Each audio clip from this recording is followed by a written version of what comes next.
Our brains are pattern-matching machines, built to eliminate ambiguity. We constantly scan and map our surroundings, desperate to attach a cause to every effect. That deep-seated discomfort with the unknown bleeds directly into our personal lives. When we experience strong feelings for someone, our immediate instinct is to put those feelings into a neat, highly specific box. To do this, we lean heavily on a single linguistic tool, the word because. We tell ourselves and our partners that we are attached because of a specific trait or action. We assume that having a concrete reason validates the relationship. The logic goes that if you can easily point to exactly why you care for someone, the bond must be real and secure. But demanding a logical explanation for human connection creates a massive blind spot. Trying to rationalize an attachment can actually prevent us from experiencing genuine affection.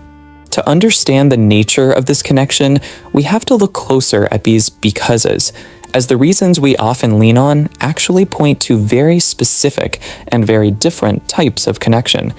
We can visualize relationship justifications using this model of concentric circles. Let's start with the outermost ring, labeled external. This represents transactional attachments, the most superficial layer of why we think we care for someone. The most common false justification is physical appearance. We believe we're in love because we are attracted to a partner's looks. But in psychology, intense focus on physical form has a specific classification. If you love someone because of their looks, it's obsession. Another highly common external justification revolves around material wealth and the day-to-day security it provides. If your attachment is tied to a partner's money or resources, you are experiencing interest. You're invested in the material benefits they provide, rather than the person themselves. The problem with these external anchors is their fragility. Physical looks fade over time, and financial situations can collapse over a single weekend. When those conditions vanish, the attachment breaks down immediately. Any bond dependent entirely on external conditions is a highly volatile transaction waiting for a market correction. Moving past the superficial, this diagram pushes inward to a deeper layer, the internal ring. Here, we find emotional responses that do an excellent job of mimicking love. A powerful internal justification is reciprocal affection. We easily bond with someone simply because they loved us first, offering validation. However, if you love someone strictly because they love you, you are engaging in empathy.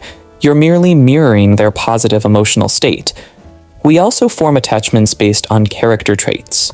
You might feel drawn to a partner because of their profound kindness or patience. Acknowledging someone's moral behavior is beautiful, but if you love someone because of their kindness, the correct psychological term is admiration. Both empathy and admiration are positive states, yet they carry a fatal flaw. They require your partner to continuously maintain a specific set of behaviors. If your partner goes through a difficult period and becomes cynical or distant, the foundation of the relationship crumbles.